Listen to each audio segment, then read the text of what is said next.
I'm Shannon. I'm an agency provider and a cosmetic nurse practitioner. Come along with me and unwind for the day. First up, skincare. If you're like me, less is more.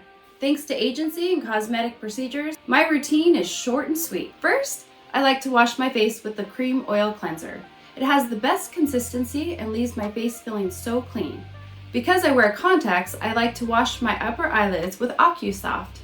Then, I like to apply my Future Formula and Dark Spot Formula to help with fine lines, wrinkles, and age spots. I find myself using less products. I don't use eye cream or toner. I like to stick with agency and cosmetic procedures such as Botox and filler because simple is easier.